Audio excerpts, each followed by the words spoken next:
أعوذ بالله من الشيطان الرجيم بسم الله الرحمن الرحيم الحمد لله والصلاة والسلام على رسول الله أما بعد Оғыл бүткіл аламның жалғыз жаратушысы болған Алла Тағалаға чексіз мақтаулар, анын ақырғы пайғамбары Мұхаммад Мұстафа саллаллаху алейхи вассаламға саламдулар болсын. Жалпыңыздарға Алланың тыныштығы, мейірімін тілеп саламдашам. Ассаламу алейкум ва рахматуллахи ва баракатух. Бүгінгі жұма күніңіз берекелі болсын, жұма күніңіз құтты болсын. Жұма күнде дуалар қабыл бола тұрған күн. Ошондуктан мамлекетибиз үчүн, өлкөбүз үчүн, өлкө башчыларыбыз үчүн, бир туугандарыбыз үчүн, оорук жандарыбыз үчүн жалпы дуа кылып койсок жакшы болот. Бүгүнкү темабыз маанилүү темалардын бири. Бардыгыбыздын башыбыздан өтөт, бардыгыбыз ошол нерсе менен алек болобуз. Бул соода сатык. Айрыкча ихтикар деп коет, соода сатыкта багы сактап коюп, кымбаттаганда сатуу, бекитип коюп, көтөрүп сатуу, мына ушуларга дагы токтолобуз. Негизи эле соода сатыкта Аузу биллахи минаш шайтанир ражим. Бисмиллахир рахманир рахим. Халаллахул байя ва харрама риба деп соода сатыкты адал кылды. Ал эми рибаны, мындайча айтканда, сүткордукту арам кылды деп Алла Таала өз аятында айтып атат. Ал эми ошо соода сатыкта дагы чынчылдык өтө маанилүү. Пайгамбар саллаллаху алейхи вассалам өз хадисинде "Мен гашшана фалайса минни", бизди алдаган бизден эмес. Ошо соода сатыкта дагы эң негизги маанилүү нерсе алдоо жолу болбош керек, ачык болуш керек, айкын болуш керек, чынчыл болуш керек. Айыбы болгон болсо ошону ачык сатыш керек, кемчилиги болсо көрсөтүш керек. Буту сынган мал болсо буту сынган, сүт аз берген болсо сүт аз берген, же болбосо машинада урулган болсо ушул жери урулган, сынган, мотор кылынган болсо мотор кылынган, ушуга окшогон көрүнбөй турган нерселерди ошо соода кылып атканда сатуучу ошол нерселерди ачык айтыш керек. Пайгамбарыбыздын хадистеринде дагы бул боюнча токтолобуз иншалла. Пайгамбар саллаллаху алейхи вассалам өз хадисинде "Ал-байяни бил-хияри ма лам яфтариқа, фа ин садақа ва байяна бурика лахума фи бай'ихима ва ин катама ва кадаба мухиққатул баракату мин бай'ихима". Расулуллах саллаллаху алейхи вассалам алуучу жана сатуучу бири-бири менен алыстамайынча сооданы кабыл алуу албоодо эркин болушат дейт да. Ошол маалда соода сатыкта бири-бири менен бетме-бет туруп соодалашып, ошо алыстап кеткенге чейин ошол эркин болушат. Тандоо эркине ээ болот.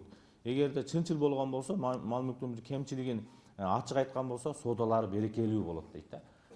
Мына азыркы күнүбүздө ушул нерседен көп кемчиликтер чыгып, араздашкандар көп. Мага туура эмес айыбы бар нерсени сатып коюптур. Мага мындай 100% гарантия деди эле, бүтүн болчу, анан сынык чыгып калды, анан чоң-чоң картошка деди эле, ортосуна чириктерди аралаштырып коюптур, будайлар бүтүн деди эле, астына карасаң ушундай ыпыр-сыпырлар менен чыгып атат. Ушуга окшогон көп кемчиликтерди айтпастан саткандар, ушундай кийин араздашкандар көбөйүп кетти. Ошол андай эмес болсо соодада береке жок болот. Балким анын акчасын табат, аны алат, бирок ал акча кандай кантип келип, ошол кайра кантип кеткенин билбей калат да. Береке жок болот. Бирок ошо мал мүлктүн кемчилигин жашырып, жалган айткан болсо сооданын берекеси кетет деп пайгамбарыбыз өз хадисинде дагы айтып атат. Кийинки хадистеринде "Мен андара му'сиран ва вада'a лаху адаллахуллаху яумал киямати тахта зилли аршихи яума ла зилла илля зиллуху". Пайгамбар саллаллаху алейхи вассалам дагы хадисинде төлөөгө ушул жерде баягы карыз алгандар тууралуу болуп атат да. Карыз алгандарда төлөөгө кудурети жетпеген карызы барга дейт. Ошо убакыт берген болсо, же болбосо ошонун аласасын багыштаган болгон болсо, Алла Таала өзүнүн көлөкөсүнөн башка эч бир көлөкө болбогон кыямат күнүндө ошо тактысынын көлөкөсүндө ошол адамды өзүнүн жеке коргоосуна алат, калкалайт дейт да. Бизде ошол жанагынтип кээде карызга берип алып туруп эле аркасынан эле кайра бериле бер деп доолап, анын аброюна шекелтирип, намысына шекелтирип, үй бүлөсүнө барып алып, жаңжал кылып, кол кошуналарына айтып, жарыя кылып, бул менден мынча карыз бербей атат деп, бечара ал балким чындан эле мүмкүнчүлүгү жок да. Ар кандай болуп калат эми жашоодо. Алланын сыноосу болуп калат. Кээде ошондой бир бейбечаралык болуп калат, кедей кимбагалдык келип калат. Балким бир күнү бай убагында алган болчу да. ушундай учурларда дагы мөөнөт бербестен ошонун үстүнө чыгып намысына тийгендер дагы жок эмес. Бул тууралуу дагы мына көрүңүздөр, эгерде кимдеки ошого мөөнөт берген болсо, чынында бул жерде дагы кээ бир нерселер бар. Хадистерде да келет да. Төлөөгө мүмкүнчүлүгү бар болуп туруп, бирок төлөбөй коюп жүргөндөр да бар. Ал башка темада. Төлөөгө мүмкүнчүлүгү бар. Бай адам карыз алган, бирок бергиси келбейт да. Барсаң ана берем, муна берем дейт. Ал башка. Ал жөнүндө да хадистерде айтылат. Кимдеки ошо төлөөгө мүмкүнчүлүгү болуп туруп бербеген болсо, ал зулумдук кылыптыр дейт да. Зулумдук кылып атат ошол адамгачы. Себеби карызын өзү бериш керек болчу. Өткөндө бирөөсү айтат, 16 000 долларга менден карызым бар эле, 20 000 долларга машина алып алды дейт. Мына караңыздар. Өзү карыз болуп турса, анан кийин кийим алганга же тамак жегенге өзү шариятта мындай жакшы көрүлбөйт да. Биринчи карызды төлөнүшү керек. Пайгамбар саллаллаху алейхи вассалам хадисинде дагы матлул гании зулмун вайда утбаа ахадукум ала милил фалияттаби. Хадистерде ошо материалдык мүмкүнчүлүгү бар адамдын карызды күттүрүүсү зулумдук болуп саналат. Кийинки хадисте келди. Көрдүңүздөрбү? Ошол мүмкүнчүлүгү бар. Карызда бирөөдө 1000 сом алган, бирок жанында өзү 5000 сомдун чөнтөгүндө жүрөт. Бирок бергиси келбейт да, акча ширин, бергиси келбейт да. Ошол адам зулумдук болот. Бирөөңөр дейт, аласасын төлөнүүсү үчүн колунда бар бирөөгө сунуш калганда аны кабыл кылсын дейт да. Ошондуктан урматтуу жамаат, айрыкча адамдын акысы, бул кул акысы, Алла Таала мен аралашпайм деген да. Ар биринин өзүнчө эсептеттирген деген. Бири-биринен аласасы барлар, ошону мисалы үчүн бияктан тахажжуд намаз окуйсузбу, же болбосо 1000 жолу ажыга барып келесизби, бирок бирөөдөн 100 сом карызыңыз барбы? Кудай Таала ошону кыяматта өндүрүп берет. Карызыңызды сөзсүз бересиз да. Ал көмүлүп кетпейт. Сиз биякта сооп менен жаап коем деп ойлобошуңуз керек. Баары бир акысын алат. Адамдын акысы эч качан Кудай Таала адилеттүү зат. Эртең айтат да, бул менде көбүндө көрүп коюп атабыз. Менден карызы бар эле, мына ажыга кетип атат. Менден карызы бар эле, машина алып атат. Ушундай сөздөрдү көп угуп атабыз. Көрдүңүздөрбү? Ошондуктан биринчи карызды төлөшү керек. Карыз бул кыяматта дагы төлөнө турган нерсе. Ошо тапкан соопторуңуздан кыяматта бересиз да. Эми ошо ниетке да каралат да. Кийинки хадисте айтып атат, Аби Хурайрада Ани Наби саллаллаху алейхи вассалам, Абу Хурайранын риваятында мен ахада амуалан наси юриду адаха адаллаху анху ва мен ахада юриду итлафаха атлафаху Аллаху. Мына караңыздар, ниет маанилүү. Мына ушул дагы көпчүлүгүбүздө башыбыздан өтөт да. Абу Хурайранын риваятында айтып атат, ким инсандардын мал мүлкүн кайтаруу ниети менен алса дейт, Алла Таала анын ошо төлөөсү жеңилдетет да. Ниеттен көрдүңүзбү? Мен ушуну кайра кайтарып берсем экен, Аллахым жеңилдик болуп, ушу карызымдан котулуп кетейин деп иштеп тырманып атса, Кудай Таала ошого жардам берет, жана төлөөсү үчүн төлөөсү жеңилдейт дейт да. Эми караңыздар, ким ошо мал мүлктү кайра кайтарбоо ниети менен алган болсо, Алла Таала анын мал мүлкүн жок кылып коет дейт. Көрдүңүздөрбү? Ал бул да акчасы көп да. Эми алат да, бербей коем, алып эпте өндүрө берейин, карыз алып тура берейин, бербей коем деген ниети бар да. Көрдүңүзбү? Ошо ниети менен калат. Төлөй албайт, кийин сураса да бере албайт. Себеби колунда өзүнүн акчасы жок болуп калат да. Көрдүңүздөрбү? Ошон үчүн ниет дагы маанилүү. Айрыкча ошо соода сатыкта, буюм алган учурларда, кайтарып берем деген учурларда ниетибизди оңдошубуз керек. Аллахым мени ушу жакшы, ушу карызды жакшы төлөй тургандардан кылгын, мага жеңилдик бергин, ушуга мен кыжалат болуп, кийин төлөй албай, кыяматта сооман берип жүрбөйүн деп ниетти жаңылап ошондой болуп алышыбыз керек экен да. Кийинки хадисте мына айтып атат Абу Хурайрада, бул дагы Абу Хурайранын риваятында инна хияракум ахсанакум казаан. Мынакей, силердин эң жакшыңар, эң абзелиңер дейт, ошо карызын жакшы төлөгөндөр, сүйүнтүп бергендер. Азыркылар не кылып атат? Ошо сүйлөнтүп жүрүп, сурай берет экенсиң да деп кайра док кылып, башыбыздан өткөндөр болсо керек. Ошондо ала албай, алсаң өзүңүн акчаңы алсаң айлык алгандай сүйүнөсүң дейт да кээ бирлеричи. Ошондой акыбалга келип калгандар бар. Болуп тур да, ушунча эле сомбу, кийин берем да деп ушуга окшогон сөздөр айрыкча адамдардын арасында ушундай көп кездешип кетти. Азыр адамдар карыз бергенден коркуп калды. Карыз бергиси келбей калды. Мен кийин ошо сураган маалда кантип аламын, качан берет, ушу мага бербейби деп момун мусулмандар бири-биринен ишеништен чыгып калдык. Момун мусулмандар. Болбосо бардыгыбыз 5 мал намаз окуйбуз. Бирок бияктагы мамиле, дин муамеле деген хадистерде. Неге? Дин бул мамиле. Кандай мамиле кыласың? Сөзүңдө турасыңбы?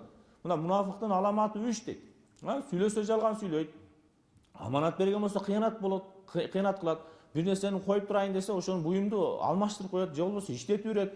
Келсең таппай калат, же болбосо сындырып берет, башка кылат. Курч берсең мокотуп коет. Бүтүн берсең сындырып берет. Мына ушулар аманатка кыянат болуп эсептелет да, көрдүңүзбү? Сөз берген болсо турбайт дейт. Мына сөзүндө турбайт. Эртең ушуга алып келип берем дейт соодага. Карызга бересиң, же башка бересиң, анан эртең берем, эртеси күнү жок, же телефон өчүп коет, же чалсаң албайт. Аркасынан жүрүп мына ушундай акыбал. Көрдүңүздөр, мусулман деген ушундай болобу сыпаты. Карасаң эле таспих кармап жүргөн эле, анан сакалчан болчу, анан оронгон аял болчу деп азыр карасаңыздар, ошондор башы түрмөгө түшүп атат уже. Неге? Ошо динди жамынып, ошондой кылып таспих кармап, жайнам астасына коюп коет. Мына. Бул соодада адамдын акысы өтө маанилүү. Мына бизге ошо үй кургандардан дагы жалп түшкөндөр бар. 3 айдан бери айлыгын бербей жүрүп дейт. Карасаң башка жерге да котлован казып атат дейт. Биякта карызы турат 3 айлык. Караңыздар. Ала албай жүрүшөт анан. Анан кийин жанагы анан соляркалардан урдап баштайт. Не кылат? Эпте өндүрүш керек. Көрдүңүздөрбү? Берки адамды дагы урлук кылганга мажбур кылып атат да, түртүп атат ошону менен. Көрдүңүздөрбү? Керек болсо колуңарда, алдыңарда кызматчыңардын пешенесин тери курга электе бергиле деген. Дароо күтүп турасыз. Бүтөрү менен колуна каматыш керек акчаны, мынакей деп. Сүйүнтүп бериш керек. Керек болсо карызда дагы ошондой. Ушунча алдым эле, чоң рахмат деп, ага жакшы сүйлөп, алдынан келип рахматын айтып берсе, адам берген адам дагы ыраазы болуп калат. Ушундай кайтарат экен, жакшы кайтарат экен деп. Не деп атат хадисте? Не дейт? Силердин эң жакшыңар жакшы адам деген карызды убагында төлөп, ошону жакшылап төлөгөн. Жана антип сасык сөздөр менен, жаман сөздөр менен кошуп кайтарып эмес, жакшы сөздөр менен, ыраазылыгы менен берип, мен ушундай болуп турган, муктаж болуп турган маалды алдым эле сенден. Көзүм ушунчалык караңгылап турду эле. Же болбосо балам ооруп атканда алдым эле. Ушинтип мен балам ден соолугуна чыңдап алдым. Рахмат, Алла разы болсун деген 100дөн 1 2 эле болбосо азыр 98 ушундай болуп калды. Аркасынан жүгүртүп алмай болуп калды да. Көрдүңүздөрбү? Бул өтө мусулманчылыкка жат көрүнүш. Пайгамбар саллаллаху алейхи вассалам да хадистеринде мына караган ал-катлу фи сабилиллах юкаффиру кулла шайин илля дайн. Мына Алла жолунда курман болуу, Алла жолунда шейит болуу дейт. Ошо карыздан башка бардык нерселерине кафарат болот дейт. Көрдүңүзбү? Шейит кетти деп атабыз, бирок ал дагы карызынан баары кыяматта төлөйт деп атат. Көрдүңүздөрбү? Шейит өкүмү бул эң чоң мындай неамат да. Сурак соолсуз бейишке киргизилет дейт. Бирок не? Карыз болгон болсо карызын ошол карыз берген адам алат экен. Анын эсеп кысабын билебиз, кыяматта кантип алыш. Ошол соопторубуздан таркатып беребиз. Сообубуз жок болгон болсо алардын күнөөсүн өзүбүздүн мойнубузга алабыз да. Бул өтө жаман иш. Бирөө мисалы үчүн арак ичти деген күнөөсү менен барган болсо, сиз ошодон карыз болгон болсоңуз, сообуңуз жок болсо бере турган. Анда ошо арак ичти деген күнөөсүн мойнуңузга алып азабын тартасыз да. Бул дүйнөдө ичпегенсиз. Бирок бул өтө кандай жаман. Көрдүңүздөрбү? Ошондуктан бул маселеде бул бүгүнкү тема өтө көйгөйлүү темалардын бири. Бул дагы хадистерде мусулмандын бир тууганы кемчилигин айтпай туруп, бир мусулман башка бир мусулманга кандайдыр бир кемчилиги бар буюмду сатуусу адал эмес дейт. Көрдүңүздөрбү? Өзү мына пайгамбарыбыз да бир хадисте келет, барып базарга түшүп караса будай сонун болуп турат. Колунда караса ичинде нын да. Анан айтты, бул не болгон, мусулман бир тууган десе, бул жамгыр жаап суу болуп калды дейт. Үстүнө курак болуп, астынан суусун калтырып коюпту, караңыз. Анан айтты, ошонун суусун алдына чыгарып көрсөтүп койбой белең деген. Бизде ошондой айыпты не кылышыбыз керек? Ачык көрсөтүп коюш керек. Мисалы үчүн алмалардын үстүнө жакшыларын терип туруп, астына чириктерин коюп коет. Картошканын азыр методдору да чыгып калганда алдамчылардынчы, уурулар десек болот да булардынчы. Картошкага турбаны коюп, каптардын чекелерине эмне кылат? Бүт чоңдон коет да, ошо чоң турбанын ичине майдаларын салып коюп туруп, анан картошканы бууп коюп атат. Мындайча айтканда сыртынан карасаң чоң, үйгө алып барган болсо ортосунда чириктери, анан майдалары чыгып атат. Бул кандай алдамчылык? Мусулман ошону кылабы? Ошо берген акчасын ошо чоң картошка деп 20 сомдон килосы болгон болсо 25 сомдон деп берди да чоң картошканы. Сиз ичинде 15 сомдук майда картошканы кошуп койдуңуз. Кандай болду бул? Көрдүңүздөрбү? Мына азыр бензин саткандарда да ошондой 1 литр чыкпай калып атат дейт. 100 грамм жетпей жатат, 20 грамм, 30 грамм. Ошолордун баардыгын кыяматта эсеп кылсак болот. Алла Тааланын таразасы так, адилеттүү. Мындан эч ким санабасын. Мына кийинки хадистерде айтып атат, ошону будайдын бул нымы эмне болуп калган деп мына кийинки хадисте келет. Андай болсо адамдардын көрүш үчүн нымдашкан жерин жогору жака койушуң керек эле деп пайгамбарыбыз ошентип көрсөтүп айтып атат. Кийинки хадистерде адамдар Алладан корккула жана ырыскыны адал жолдон издегиле. Эч ким Алланын буйруган ырыскысын кеч болсо дагы аны албастан өлбөйт дейт. Ошончо ырыскыңыз жазылган болсо ошону аласыз. Hazreti Ali'nin окуясына келет да, мешитке келип, ошол төөсүн коюп ошо чылбыр менен кармап тур дейт да бирөөгө. Мен намаз окуп чыгалайын дейт. Чыкса жок да. Өзү Hazreti Ali кармап тургандан бери 2 дирхам берейин деп турган болчу өзүчү. Чыкса баягы жүгөндү алып кетип калыптыр.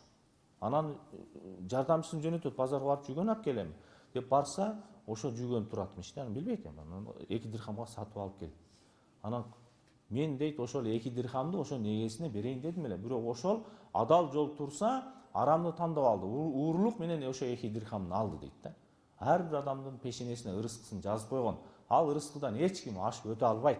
Урматтуу бир туугандар. Сизге мисалы үчүн айына 20 000 сомдук ырыскы жазылган болсо, ошол ырыскыны гана жейсиз. Эч качан 100 000 жей албайсыз. Ошон үчүн алдым, саттым, баягы соода сатыкта алдым жуттумга эмне кылыш баш керек экен, көнбөш керек экен, арам жолго өтүп кетпеш керек экен. Мына азыр Абу Хурайранын риваятында айтып атат. Ушундай бир заман келет дейт. Адамдар мал мүлкүн адалдан таап атабы, арамдан таап атабы, эч карабай калат дейт. Көңүл бөлбөй калат дейт. Каяктан келсе эле ушу келди болду. Ал паракорлук менен алып атабы, суткорлук менен алып атабы, зулумдук кылып алып атабы, алдап алып атабы, аны эч ким байкабайт дейт да. Ошону менен эле болду. Эптеп пул таап атабы, келди бул соода. Жок, ошонун адалы дагы, арамы дагы бар. Көрдүңүздөрбү? Кийинки хадистерде мынакей караңыздар, мөмө жемиштер туурасында дагы.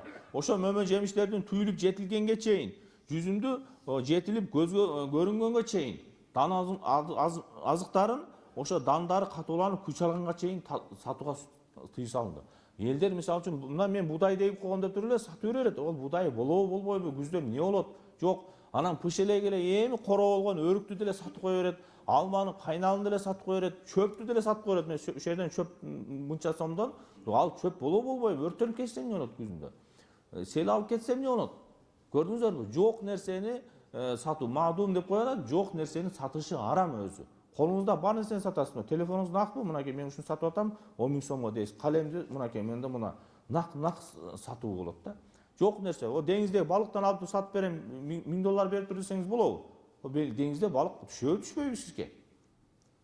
Туурабы? Ошондой эле нерсе да. Ошон үчүн ушул нерселер анык болмоюнча сатууга болбойт. Ошон үчүн жок болуп калса, кийин анын араздашуу башталат да. Көрдүңүздөрбү? Кээде баадан болуп калат. Жазында сүйлөшөт, мен бир прести 200 сом дейт, карасаң күзүндө 400 сомго чыгып кеткен. Эмне кылат анан? Айла жок. 200 сомдон берет, ич ачышып. Ошон үчүн нак саткан жакшы. 400 сомго ошол малда базардын баасы канча болот? Ошончодон сатылышы керек. Мына дагы караңыздар, ал ушул дагы өтө көйгөй болуп атат. Шаардын сыртынан мал мүлк алып келгендерди базарга киргизбей жолдо тосуп албагыла. Кимде ким жолдо тосуп алып арзан бир нерсе сатып алган болсо, мал мүлк ээси базарга келип, базардын баасын ичине кирип үйрөнсө, сооданы бузуу же кабыл кылбоодо эркин болот да. Пайгамбарыбыз хадисин Абу Хурайрадан риваят. Көрдүңүзбү? Азыр машина базарга кирсеңиз да эшиктин алдынан туруп эле канча бересиз деп базардын ичин көрбөгөн, билбейт. Ал дыйкандар дагы мисалы үчүн картошканын баасын билбейт, же болбосо малды тоодон алып түшкөн, караса торпокту 20 000ге бер деп алып коет, кирсе 30 000 деп турат да ошо торпок. Анан ачышат да ичи. Болбойбу ошондой? Көрдүңүздөрбү? Туура эмес ушул нерсе. Базарга кириш керек мал. Ошо элдин ортосунда бааланыш керек. Дагы бир хадис бар. Соодада дагы экөөчөө болуп туруп алат. О, зор экен, мынча сүт береби, мынча эт берет экен деп кармап бааны кызытат. Өзүнүн эле достору да сатуучунун. Анан бияктагы бечара эмне билбейт экен, ушул экен да 35 000ге бербейсизби деп көтөрүп коет да. Караң. Өзү 30 000 сомдук эле мал. Анан бияктан 35 000ге көтөрүп коюп атат. Кызыштыруу да багы, кызыктыруу. Анан эмне экен деп туруп ошентип алдап сатуу, бул дагы болбойт. Ошо базарда соодалашыш керек, ошо базар баанын көрүш керек да. Көрүңүздөр, бул жерде дагы шариятыбыз эмне деп атат? Ошол бирөөнүн акысы болбосун деп атат. Кааласа айнып кеткен акысы бар экен. Көрдүңүздөрбү? Базардан сыртта соодалашкан болсо, базардан торпокту 20 миңге алды, кирсе 30 миңге турабы, анын айнып кеткен акысы бар деп атат хадисте. Көрдүңүздөрбү? Дагы бир нерсе бар. Бири-бириңердин соодаңардын үстүнө соода кылбагыла дейт да. Көрдүңөрбү? Жана кардарды кайраштырбагыла. Мына азыркы мен айткан. Бирөө соода кылып бүтмөйүнчө күтүп туруш керек. Жуучуда да ошондой. Бирөө жуучу болуп атабы, ошо жуучу сүйлөшсүн. Бири-бири менен жактырып үйлөнө турган болсо, анан кийин калды. Үйлөнбөй турган болсо, анан кийин жуучу түш керек. Бирөө соодалашып атат, анан келип деп туруп бияка тартып кетет дагы, канчадан бересиң деп туруп берки калып кетет ошо ойдон. Дал туура эмес, адепке да туура келбейт. Соодалаш керек. Алса алат, албаса албайт. Андан кийин үчүнчү адам кириш керек ортого. Көрдүңүздөрбү? Ошон үчүн биздин мазхабтагы алымдарыбыз айтат да, соода сатыкка кимде ким киришип аткан болсо, кимде ким соода сатык менен алектенип аткан болсо, соода бөлүмү бар атайын, фикхтинчи. Ошону окуп үйрөнүп албаса, суткордуга түшүп калыш, арамга түшүп калыш ыктымалы бар деген да. Ошондуктан кимде кимдер сиздерге кайрылып кетем, соода менен алектенип атат. Бир нерсе сатып атасыз, алып атасыздар. Сөзсүз соода бапты окуп алышыңыздар керек. Кийин анан мондай жолдорго түшүп калбас үчүн да. Көрдүңүздөрбү? Эми караңыздар, хадистер айтып атат, чынчыл жана ишенимдүү соодагерлер пайгамбарлар менен, сыддыктар менен жана шейиттер менен бирге болот деп айтты. Эгер ошончолук соодасында мен ушу Алла мени көрүп турат, менин болгон нерсем ушул, буну мына жери айнеги сынык, мунун буту мындай кыйшык, жол болсо сүтү мындай 2 литрден эле берет, турушу ушу, мынакей айыптарын ачык айтып туруп сатып алса, анан ошол чынчыл соодагерлер не дейт? Пайгамбарлар менен бирге болот дейт. Азыр ыкмалар өтө көп. Түнү не кылат? Малды ушундай туздан берип эртең менен чаңкап турганда 10 литр сууну ичип коюп, курсагын чампайтып апарып сатышып атат. Мына караңыздар. Укол берип сатышып атат. Бүт жалганчы, алдамчы. Көрдүңүздөрбү? Бүт ушул нерселер баардыгы кыяматта эсеп кысабы болот. Соодагерлер ошо соодалашып ыраазылыгы менен алышы керек. Эми ушу ихтикар деген дагы маселе бар. Ушуга токтололу. Бүгүнкү күнүбүздө эң көйгөйлүү маселелердин бирөөсү ихтикар деп коет. Соода сатыкта жанагынтип сактап коюу. Мына азыркы учурларда мисалы үчүн көмүрлөр да, көмүрдүн сезону келип атат дейт дагы, баардыгы бир жерде бекитип туруп, жолу ушу сезон келгенде көтөрөт. Мисалы үчүн нанды дагы саат 11ге чейин сатат да, 11ден кийин карасак жандагыларда түгөп калып атат да, өзү 25 сом нан турат. Карады түгөдү, сразу 30 сомго же 40 сомго чыгарып берет. Мына ошону ихтикар деп коет. Буудайларды бекитип сактап турат, элдер ачка калган маалда айла жок, ошону алат да. Мисалы үчүн азыр көмүрдү айла жок алат. Айылда эмнеге? Ошо көмүрсүз жашай албайт. Кышкы суукка көмүр керек. Мына ошондой маалдарда бааларды кескин көтөрүү бул шариятыбызда өтө тыюу салынган амалдардан. Мына ушулга дагы азыр кичине токтолуп өтөлү. Пайгамбар саллаллаху алейхи вассалам хадистеринде дагы бул боюнча айтылган. Ла яхтакиру илля хатиун. Пайгамбар саллаллаху алейхи вассалам ошо монополия кылган, спекуляция кылган. Ошону өзүнчө ошол бааны, только ошол буюмду ошол гана сатат да. Калгандарын баардыгын киргизбейт базарга. Бул дагы албетте туура эмес. Ар ким өзүнүн кылган мээнети менен картошкасын, сабызын, пиязын сатканга акылуу. Только менин гана ошол картошканы сатышым керек, же болбосо будай менден гана чыгыш керек деген нерсе дагы монополия кылуу, башка кылуу туура эмес. Көрдүңүзбү? Эмне дейт Пайгамбар саллаллаху алейхи вассалам өз хадисинде?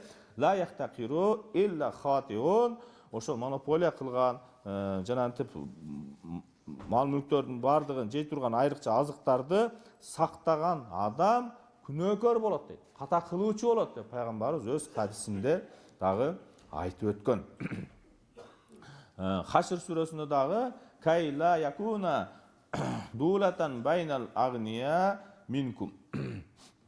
Ошо байлык ошо силердин араңардагы байлардын гана мындай ортосунда айланып калбашы үчүн дейт да. Ошон үчүн баягындай социалдык жактан дагы теңдик болуш керек. Ошон үчүн байлар зекетинен берсин дейт.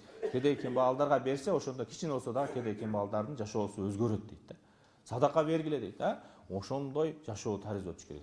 Бир гана байларда эле калып, кедей кембагал катмар өтө түшүп деңгээлге түшүп кетпеш керек. Мына ушул нерседе дагы биз өтө этиятташыбыз керек. Айрыкча мына өзүбүздүн дагы башыбызга келген билебиз, ошол жанагы карантин болгон учурларда дагы не болду? Ушундай продукталар жок болуп, келбей калып, тартыш болгон маалда анан кийин бекитип сатышып атты. Анан карасаң 500 сомго алып жүргөн бир кабыл 1000 сомго чыгып кетти. Туурабы? Чесноктор 100 сом болсо эмне болду? 500-600ге чыгып кетти. Эмне үчүн? Ошону сактап турду. Ошондой мезгилди күттү адам. Ихтикар деген нерсе мына ушул. Бир нерсени мындайча айтканда сактап коюп, андан кийин ошону кымбат баада сактап коюп. Мынакей бул жерде дагы манихта кара фахва хатион, кимде ким сактап жийип койгон болсо ал ката кылуучу. Мына караңыздар, кимде ким хадисте дагы келет, жей турган нерселерди 40 күн сактаса, анда акыйкатта ал киши Алладан узак калат жана Алла Таала ал кишиден дагы алыс болот деп хадистерде келип атат. Көрдүңүздөрбү? Ошондуктан мындай нерселер менен адамдарды муктаж кылып, аларды жалдыратып, көз чачыратып туруп анан кийин бул жактан бааны көтөрүп, кааласаң ал, каалабасаң алба, себеби сенде гана ошол товар турат. Мына ушундай кылуу албетте туура эмес. Көрдүңүздөрбү? Ошон үчүн инсап менен деп коет го, инсап кыл дейт да. Кээ бирөө нааразы болуп алат, айла жок алат. Үйүндө балдары ачка, ошо нанды алыш керек да, айла жок. 50 сомго. А болбосо башка күнү 25 сомдон болуп турган болчу ошол. Көрдүңүздөрбү? Ушундай нерселер албетте туура эмес. Тартуучу дейт, ошо ырыскыланган, ал эми сактап туруучу наалаттанган. Ошо убагы келген маалда карап сата бериш керек. Ошол сен деле калган болсо деле ошол баа менен сата бер. Сага ошол 10 сом пайдасы турабы? Демек ошол менен сата беришиң керек болчу. Көрдүңүзбү? Сатуучу ырыскыланган дейт. Ошол ырыскысын адал ырыскысы менен алып атат. Ал эми сактап туруучу наалаттанган дейт да. Ошону күтөт. Качан ушул нерсе калбай калса, анан кийин товарды секейин алып чыгат. Алып чыкканда кантип алып чыгат? Көтөрүп алып чыгат. Эл ага ыраазы болбостон, мен ушуну 20 сомго эле алдым эле, 40 сомго алып жатам деп нааразылык менен ошол нерсени алат. Ал нерсе ага береке бербейт. Көрдүңүздөрбү? Ошон үчүн хадисте берекелүү болот деп айткан жери дагы ошондон. Мынакей дагы бир хадисте келип атат. Ушундай бир соодалар бар дейт. Алар инсандар пайдасын көздөп бир жайдан бир жайга буюм алып келип соода сатык кылышат. Мына ушулар ырыскыланган пенделер дейт. Алар Алла Таала тарабынан сооп алышат. Мисалы үчүн кара зууга бар, бир нерсени алып келип бул жерге келип сата берет. Ошол өзүнүн жол кырасын кошот, кызматын кошуп сата берет. Булар Алланын ырыскыланганы дейт. Эми караңыздар, ал эми инсандарды кыйноо үчүн дейт. Ошол нерсени сактап сатуучулар болсо наалаттанган да. Ошол нерсе келет дейт, күтөт. Же болбосо кечинки мезгилди күтөт, же болбосо кышкы мезгилди күтөт. Мисалы үчүн көмүрдү, мисалы, же болбосо же будайды. Ошондой адамдар өтө муктаж болуп турган учурларда, ошону көз чачырап турган учурларда ошону кымбат кылып сатуусу бул шариятыбызда мындай адал эмес. Ошондуктан сактап сатуу деген 40 күнгө мынакей сактап сатуу бул болбойт. Керек болсо таразада дагы алдап сатуучулар бар, вайлул лил мутаффифин деп азап болсун өлчөөдөн алдап сатуучуларга. Алар ушундай кишилер адамдардан нерсе алышса, толук өлчөп же тартып алышат дейт. Бирөөлөрдөн алып аткан болсо. Ал эми адамдарга сата турган болсо, өлчөп тартып берише турган болсо, азайтып беришет дейт да. Көрдүңүзбү? Мисалы үчүн бир жерден 50 кило шекерди алган болсо, бул жака бөлүп сатып атканда аз-аздан берип туруп, ошону 53 килолук кылып сатат да баасын. Көрдүңүзбү? Албетте бул шариятыбызда туура эмес амалдардан. Ошондуктан айрыкча элдер муктаж боло турган учурларда тескерисинче ошондойдо кызмат кылып калайын, сооп кылып калайын деп ошонун өзүнүн баасы сизге өзү ошол үстүнө кошкон нерсеңиз пайдаңыз дагы турат, аны көрүп турасыз. Мына ошол учурларда не кылышыбыз керек экен? Ошо элге кызмат кылып, мына ошол учурларда да көрдүк. Бир адамдар ошол карантин маалдарда ушундай бекитип буудайларды, ундарды ошондой кылып кымбат кылып сатып атты. Ошол эле учурда бир адамдар портелерге салып алып, продуктыларды алып, үймөй кыдырып, муктаждарга таркатып жүрдү. Көрдүңүздөрбү? Кимиси кандай сооп алды? Алланын алдында белгилүү да ал нерсе. Көрдүңүздөрбү? Ошондуктан керек болсо карыз берүү деген нерсе сооптуу амалдардан. Керек болсо садакадан да карыз берген сооп дейт. Эмне үчүн? Садака көрүнгөндөргө берип кой бересиң, ал муктаж эмеспи, берип кой бересиң да. Бирок карызды сураган адам жөн сурабайт, көзү чачырап сурайт, муктаж болуп сурайт. Мына ошондой учурда сен берсең, ошончолук сооп болот. Бирок карызды кайра кайтарып берет ал. А садакада кайтпайт. Көрдүңүздөрбү? Ошондуктан бизде ушул карыз берүү деген өнөкөттү дагы мындай өнүктүрүшүбүз керек. Инсандар бири-бирине ишеним болуш керек. Пайгамбарыбыз хадиси сүннөт амалдарда мына эң жакшыңар карызды убагында кайтарууңар дейт. Кимде ким карыздар болсо мына бүгүндөн баштап ойлонуңуздар. Ниетти да жаңылаңыздар. Мен ушул карызды төлөшүмө жардам бергин, о Аллахым, мен билбей жүрүпмүн. Адамдын акысына кирип калат экенмин деп азыртан ушул нерсени ниетти жаңылап, карызды барлап карызды төлөөгө аракет кылыңыздар. Алла Таала бизди дагы ошол адал соода менен мамиле кылууну насип кылган болсун, жана адалдан үй бүлөбүздү дагы адалдан багууга Аллахым насип кылган болсун. Ар биринин төрөлгөн бала өзүнүн рызкысы менен төрөлөт. Ар бирибиздин рызкыбыз пешенебизге жазылган. Ошо жазылган нерседен бир тыйын дагы ашыкча ала албайбыз. Бир тыйын биздин рызкыбызга жазылган болсо, ошону жемейинче бул дүйнөдөн өтпөйбүз. Мына ушуну билип коюшубуз керек экен. Вахиру давана алхамдулиллахи роббил аламин. Айтылган маселелерди укулуктуу кылып, башкаларга да жеткизишти насип кылгын, өзүбүздү дагы амал кылышты насип кылгын. Аллахым ушул ооручандарыбыз бар. Аллахым аларга шифалар бергин. Аллахым ушул карызга баткандар бар. Аллахым ошолордун да ниеттерин жаңылап, Аллахым ошол карыздарын тез арада төлөп алышка Аллахым өзүң жардамчы болгон. Мамлекет башчыларыбызга дагы адилеттүүлүк менен башкарышты Аллахым насип кылгын. Бул дүйнөбүзгө да жакшылыктарды берген, ахиретибизге да жакшылыктарды берген. Ва ахиру давана алхамдулиллахи роббил аламин. Бирахматика я архамар рахимин.